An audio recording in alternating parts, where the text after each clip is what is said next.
Hello, welcome to or back to my channel. My name is Stevie. This is Stevie Reads, and today we are doing a brand new episode of Read It or Unhaul It, episode 5. Crazy that we're already on episode 5, and we're gonna do it a little bit different this time because I've watched other creators do this and I'm learning that it might be better to pick the genre because all of the colors are a different genre.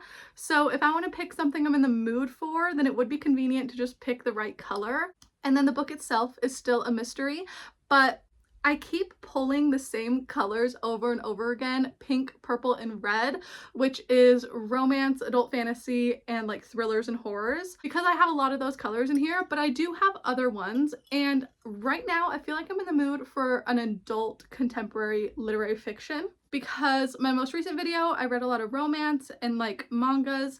And then last month in October, I read a lot of thrillers and horrors. So I'm just feeling adult contemporary vibes. So that's why we're standing in front of this shelf. So these two shelves are adult lit fic and also the top one up there. So these three.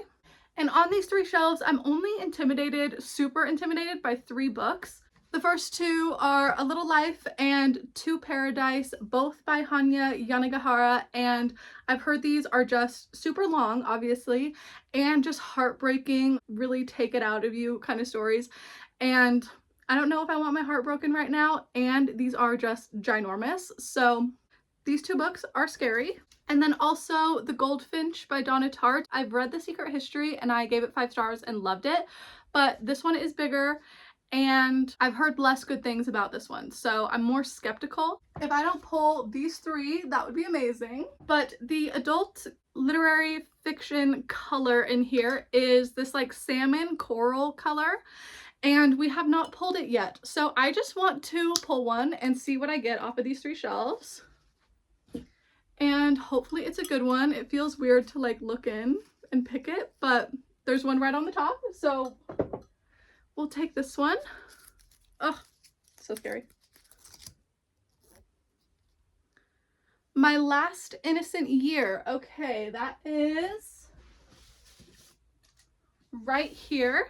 I do love this cover. This was a cover buy for me. I just like the painting style of it. It is by Daisy Alpert Florin. I don't know what it's about, but ooh, it's set in 1998. It's set the year I was born. That's cool. And Isabel Rosen, the only daughter of a Lower East Side appetizing store owner, has 1 semester left at Wilder College. Desperate to shed her working class roots and still mourning the death of her mother 4 years earlier, Isabel has always felt like an outsider at Wilder, but believes she's finally found her place until a non-consensual sexual encounter with one of the only other Jewish students on campus leaves her reeling. Ooh, okay. Kind of a coming of age story. Also, she's grieving her mother and she's sexually assaulted. That's a lot happening. So let's read the first line together. It's hard to say how I ended up in Zev Newman's dorm room the night before winter break. Ooh, I feel like we're getting right into the thick of it with the sexual assaults. That is not fun. Okay, well, this is the book we're getting. I really don't think this was recommended to me literally by anybody. I think I was just shopping and saw this cover and I was like, I'm interested in that. So fingers crossed. And it is a pretty short one, so we'll be able to read another book after this one. I don't know what color I want to pick next. I'm debating orange. I don't have a whole lot of orange in here, but orange is Greek mythology and adult sci-fi, so these 2 shelves, which I might be in the mood for as well. But the only thing is I've read most of my Greek mythology. There's only like 1 or 2 books on here that I haven't read. So if I pull an orange, it's probably going to be an adult sci-fi. And that could be the start of a new series. I don't know. I'm scared of orange, but I think that's where I'm leaning. Or if I want an easy read, I might do yellow because yellow is young adult. So I don't know, but I feel like this episode, I just don't want to pull red, purple, or pink. I'll update you when I'm at like the 50% mark or what I'm feeling on it. Hello, good morning. It is Monday morning. If I seem less enthused, I sound like Garfield, but I had such a stunning weekend and I'm so sad that it's Monday. So yeah, I know my hair looks like garbage today, but don't care. It is a Monday morning. I'm up to page 158 and there's like 280 something. So a little bit over halfway. And I don't know how I'm feeling about it as far as like if I'm enjoying it or not. Like, it took me a day to read half of it, so it's not bad, but I also don't like care all that much. But anyway, I was correct. Based on the first line, we kind of got the vibe that you were jumping right into it, and you jump right into like the sexual assault that is mentioned in the synopsis, and it is slightly triggering, so beware. Like, I was happy to just kind of get over that part. So you get through that, and then you just see her kind of like at her school. She wants to be a writer. So there's a lot of conversations on writing and how you have to like let the reader in to the personal stuff. Like, there was a metaphor of like if you were inviting a reader over to your house, you wouldn't show them the living room, the kitchen. Like, you need to take them straight to the closet and show them the personal shit that you wouldn't want to show somebody who's just coming over. And then we are set in 1998. So this is when like the Clinton and Lewinsky scandal is happening. And she's seeing how America is reacting to a married man in power, using that power to his benefit, and everyone kind of making a joke of it. There's talks on marriage, like if you're a wife, how you should just kind of expect a mistress. And our main character, not only is she a woman and, you know, a student, so she doesn't have power with like professors and even like other peers, she is also a Jewish woman at a school where there's not a lot of those. And it is really reminding me of My Dark Vanessa by Kate Elizabeth Russell. This is a very popular book that talks about sexual assault. And it's reminded me of this not only because of that, but also because of the student-teacher dynamic. This book really shows you, like, even if you're a student in that equation who thinks that you're giving consent at the time, when you look back, you can see how like the power dynamic of that relationship really affected you. And so My Dark Vanessa does that topic beautifully. I gave this book 5 stars, and like, this was just very heart-wrenching. So that's kind of the vibe. It's her last year of college. All of this is happening. She's trying to just focus on her work, but all these distractions are coming up, and there's drama with her roommates. Like, there's honestly a lot of characters. It's kind of hard to keep up. And then I see the chapter that we're going into, she's talking more about her mom, because the very first line of chapter 13 is, "My mother got sick when I was 13." So now I feel like we're going to lean heavy into grief. And so this definitely isn't a very lighthearted read. Not that that's what I was looking for anyway. I just wanted a literary fiction, and those are normally pretty heartbreaking sometimes. So yeah, I am halfway through that. I gotta head into work, but hopefully I can wrap it up either today or tomorrow. And I do know that I'm going to pick an orange book next. This is pretty sad and bleak and reminding me of like times with politics that were sad and bleak, which I don't need reminders of because we're currently like living in that right now. So next book, I want to pick something that's like not set in this world. Hello, an entire day has happened. It is still Monday, but I just barely finished my last Innocent Year. And sad to say, I didn't love this. I don't know where I'm sitting at with my rating. Maybe a 2 or like a 2.5. This book had some interesting conversations, obviously a lot of talk on consent and like power dynamics in a relationship, but overall the story did nothing for me, and the pacing was like all over the place. Very strong beginning, the slowest middle in the world, and then like the last 50 pages, we span like 10 years. Like, so much happened at the end that I was like, was this necessary to tack all of this on? I don't know. Didn't love this. I hate when a beautiful book like isn't a win for me, so that sucks. But I am gonna unhaul this because I never plan on rereading it, and thankfully I read it in 2 days. I just didn't love this main character. She went through a lot of traumatic things, so like I can't fault her too much, but she never reflected on anything and like thought about how certain things might have affected her. And I don't know, this book might be for somebody, but right now just was not the book for me. So glad it was a quick read, but very happy to move on. and I get to move on to either a Greek mythology or a sci-fi. So those are the two shelves right there. It's going to be one of these. Also, sorry if you can hear my husband gaming downstairs, but he's playing Call of Duty or something. I don't know. Okay. Let's see. There's an orange one right on the top. There's some on the sides. I don't know. Okay, we'll go for this one. Ooh. Scary every single time.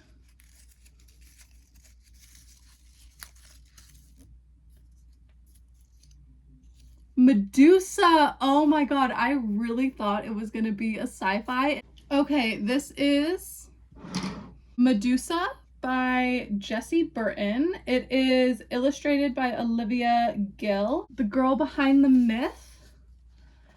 I was interested in this because I'm so interested in the story of Medusa, and I've never read a book where she's like the main character, so I want to just learn all of her lore.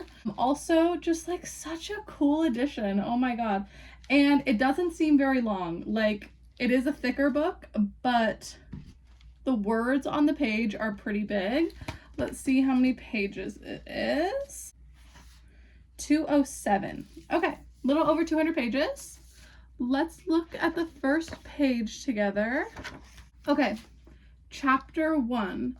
If I told you that I'd killed a man with a glance, would you wait to hear the rest? Oh, yes, I would want to hear the rest. Medusa. The quote at the top says, I didn't want to be a myth, I wanted to be me. Oh, fuck. Okay. I just have to read you the synopsis because the way that this ended, Okay. Exiled to a far-flung island by the whims of the gods, Medusa has little company except the snakes that adorn her head instead of hair. But when a charmed, beautiful boy called Perseus arrives on the island, her lonely existence is disrupted with the force of a supernova, unleashing desire, love, and betrayal. Talking directly to the reader and capturing the intoxication of an impossible romance, Medusa is a deeply moving story about consent, the abuse of power, beauty and ugliness, and being comfortable in your own skin. So another book talking about consent and the abuse of power. I mean, any story about women is going to have those topics, I guess, so it's fine. And I am getting a story about Medusa. I just love Greek mythology. I love a story about the gods. Oh my god, I am shocked it was not a sci-fi, but one of the 2 Greek mythology books that I had in this entire jar. Oh, I am so excited. Okay, I will probably get this started tonight. I was gonna hop in the shower and then read a little bit of whatever I picked before bed. So I'm gonna read this a little bit tonight, but that first sentence drew me in. I like the art style. Like, oh, I'm gonna have so much fun with this. Since it's like 200 pages, I'll update you around the 100 page mark, let you know what I'm feeling, but wow, we pulled a Greek mythology. Oh my god. Hello, good morning, happy Wednesday. If you're watching this the day it comes out, it is Wednesday for you as well, so happy hump day.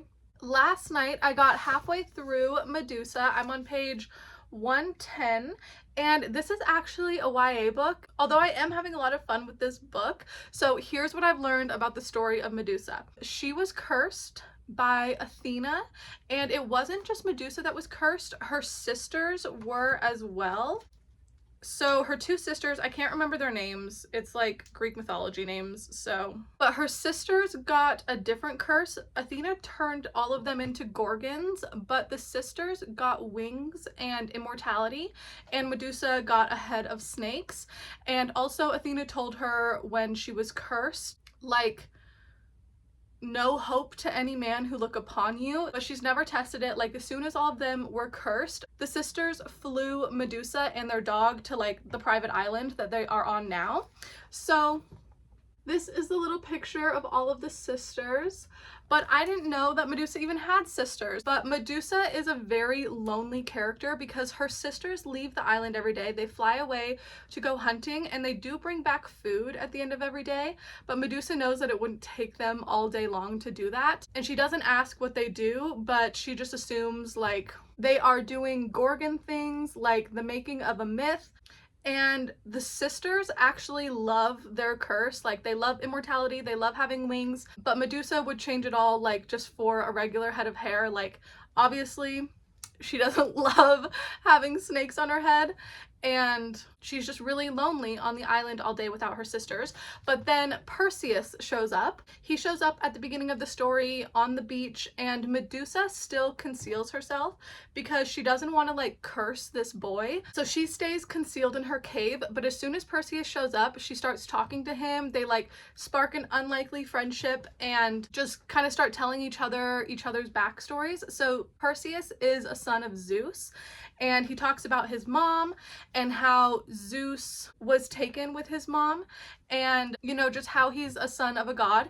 And Medusa is telling him a little bit of her backstory, but she's not telling him that she's Medusa. She says her name is like Meridia or something like that. She tells him about her sisters and that they have wings and they leave the island every day, but when they come back at the end of the night, like, he has to hide because she doesn't want them to see each other. But Medusa is so lonely, and even the smallest attentions from this boy, she is like, this is my soulmate. Because even one day when they were talking, she saw his hand in the sand and she reached out and grabbed it, and he like kissed all of her fingers, her hand, her wrist, and she was just like, oh my god, my man, my man, my man, like, that is my soulmate.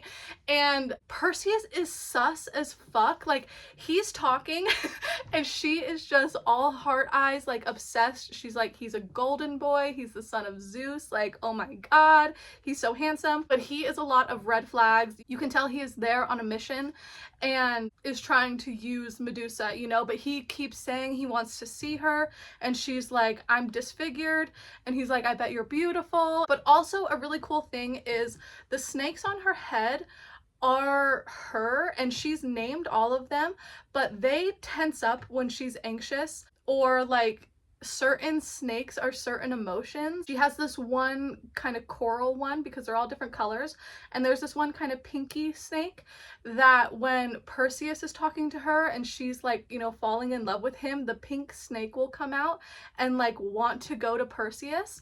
But then anytime like Poseidon is mentioned, even though Athena is the one that cursed Medusa, Medusa hates Poseidon. And I got a little bit of that backstory, but I think there's more, which I'll get into in a second. But if Poseidon is ever mentioned, like, all of the snakes are like on go, ready to fight.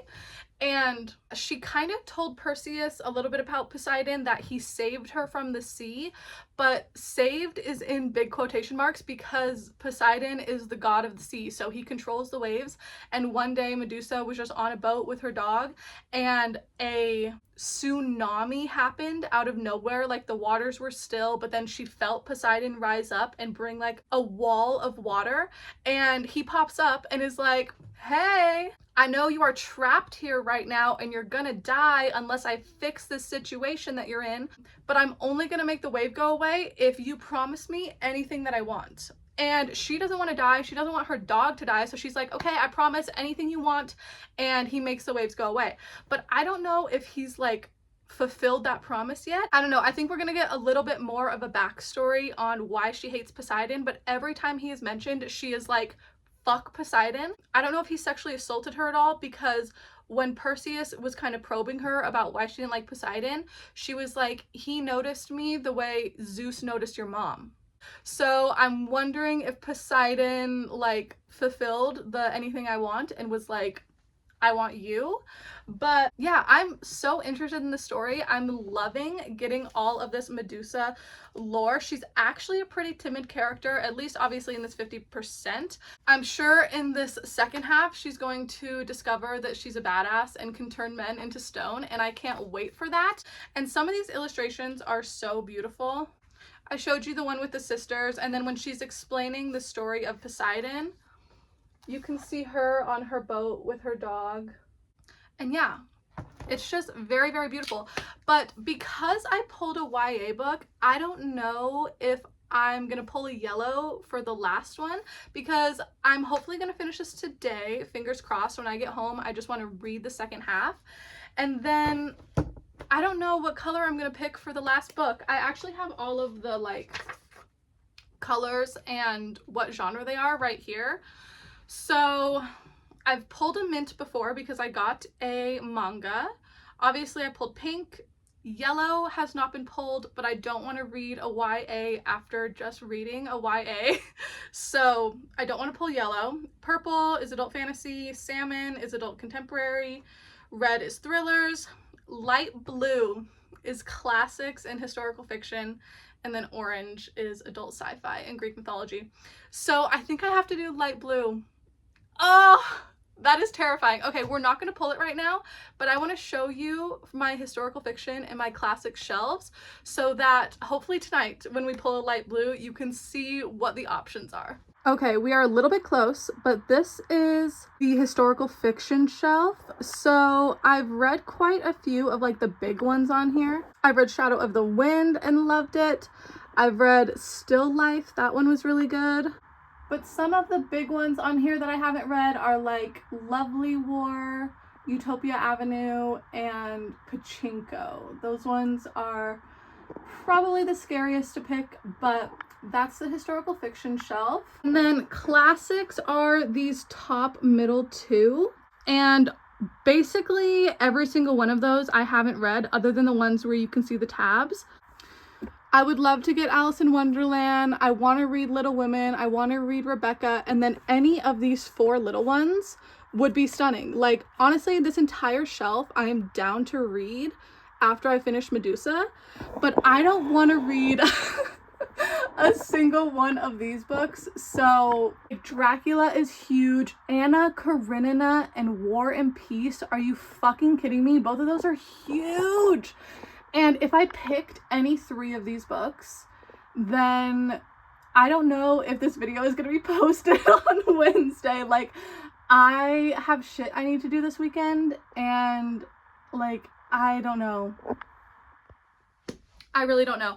Any three of those books would be terrifying, but my historical fiction, I could do any of those. Like, it's Wednesday right now, so I have Thursday, Friday, Saturday, Sunday. I have some days to read this last book, but that top classic shelf, I don't want Dracula, I don't want Anna Karenina, and I really, really, really, really don't want War and Peace. But I'm gonna go head into work, and then when I get home, I'm gonna finish the last 100 pages of Medusa, which will be so easy because I'm really enjoying that story, and then we are going to pull a light blue. I'm so terrified. Okay. Hello. It is Wednesday night at around 8 o'clock, and I just barely finished Medusa. I ended up really enjoying this story. Medusa as a main character was just so fun to follow, like complete opposite of the last book because the pacing was so good in here. I was just always engaged, wanting to know what happened. And from what I know of the myth of Medusa, this is not how her story like ends in the original myth. But I'm happy that Jessie Burton took her own liberties because this just felt like the story that Medusa deserved. Like, the ending was amazing. Yeah, I just had a really good time. Honestly, the first YA that I've enjoyed in quite a long time. You know, it just shows you to push out of the genre that you normally read. I like intentionally haven't picked up a YA in a while because I'm just like, oh, I don't enjoy them as much as I used to, but this was a very strong 4. Like, it's not a 5 all-time new favorite, but I had a good time nonetheless. And if you're interested in like reading a Greek mythology about Medusa, like, highly recommend this one. I think the author did a good job like representing her, but I can't delay the inevitable any longer. Oh my god, I'm just terrified. I'm so scared to pull a light blue out of here. Oh my god. Like, really quite terrified, but we just gotta do it. It's fine. Oh my god. There's quite a few on top. They're like ready. Okay. It feels anticlimactic to just like pick a color out of there, but it's fine. It's not going to be War and Peace. It is fine. Split Tooth. I don't own this book anymore. I unhauled this book in like my most recent unhaul. Okay, that was kind of anticlimactic. Like, I don't own this book anymore. Okay. Should I pick another light blue? Okay, fine. I've already convinced myself that I'm going to be reading a classic, so I'll pull another light blue, but oh my god. Okay. Round 2. The Blue Castle. Oh, thank god it's a little one. Oh my god, it wasn't War and Peace. Oh. Okay, The Blue Castle by L.M. Montgomery. I hauled this year because of Ariel Bassett. She mentioned it in one of her videos recently. And oh my god, how little is this? Oh, there's a lot of words on the page. Okay, so it's not as little as it might seem. But let's see how many pages. 173. Okay, so less than 200, but yeah, the words are pretty tiny on the page, but that's fine. It is not Anna Karenina. It's not War and Peace. Oh my god. Yay, I'm ecstatic. And I got like one of the classics that I wanted because honestly, historical fiction was not feeling like the vibe. I was hoping for a classic, but just one of the ones on the bottom shelf. So this was perfect. Okay. I can't super remember what it's about, so let's see. Oh my god, okay, this is reminding me of Medusa because we are following the main character. Her name is Valancy. She's a shy, repressed woman who lives in a small conservative community, and then her life takes an unexpected turn after she is diagnosed with a fatal heart condition and resolves to break away from societal norms and her oppressive family. She embarks on a voyage of self-discovery, discovering freedom, love, and a sense of belonging she never thought possible after escaping to an entrancing lakeside cottage known as the Blue Castle. So this is reminding me of Medusa because it's like a woman who is shy and soft-spoken, but the story is her like going on a journey and discovering her worth, which I love books about that, so not mad at this at all. Wow! Oh my god. And the fact that I had to pick 2 and neither of these were big scary classics, like luck is on my side. Let's see when this is published, how old it is actually. This text was originally published in Canada in 1926. Ooh, so this was the 1920s. That's cool. Okay, chapter 1. If it had not rained on a certain May morning, Valancy Sterling's whole life would have been entirely different. Okay. She would have gone with the rest of her clan to Aunt Wellington's engagement picnic, and Dr. Trent would have gone to Montreal. But it did rain, and you shall hear what happened to her because of it. Oh, I just had to read that first little paragraph because I liked the first sentence so much. But this seems like a very readable classic. Like, at least from the first paragraph, I understood everything. Sometimes I read the first paragraph of a classic and I'm like, I am too dumb for this. But this feels very readable. Okay, I can update around the 90-page mark, which, let's see. Chapter 12 is page 93. So cool. I will most definitely start this tonight, and I will update you when I'm at the 50% mark. Oh, we got a short little classic. Thank God. Okay, next day once again. And I started Blue Castle last night, but I only got like 20 pages in. And then got home today and got halfway through. So I made it up to chapter 22. I think I said chapter 12 was the halfway mark, but I'm not good at Roman numerals and I read it too quickly. But we are up to chapter 22, which means that the chapters are pretty small. They're always like 3 or 4 pages at most. Anyway, I have been highlighting. I didn't set up an annotation key because I didn't really know how I was going to feel about the story. So I ended up just getting a highlighter, and then I just dog-eared like my absolute favorite quotes because I think I'm gonna end up really loving this. I'm having so much fun. The writing style is so good, and I was curious if L.M. Montgomery had written any other books, and she is the author of Anne of Green Gables. Crazy. I never saw the movie or read the book for that, but I know obviously it's very well known. So I read you the back of this. You know, we're following our main character, Valancy. She gets diagnosed with a heart condition and moves out of the family home that she's lived in her whole life to try to find some independence. And I love Valancy as a main character. She is so obedient and timid in the beginning of this story. Basically, her whole life is controlled by her mother. She's 29. It's like that meme in Little Women or whatever, where she's like, I'm 27, I'm a burden to my family, I have no money and no prospects. Like, that is Valancy at the beginning of the story. She is just 29, no prospects other than like creepy uncles. Like, it's disgusting. And then she finds out that she has a fatal heart condition and that she has like a year maybe to live. And she doesn't tell her family because she doesn't want all of their advice. Like, she knows exactly what would happen if she told her family. They would just treat her like a baby and she would have a terrible existence until she died. And the main thing she was mad about when she was diagnosed with this heart condition is it wasn't that she didn't have any future, it's that she had no past. She was like, I've never done anything important. I've had nothing but a secondhand existence.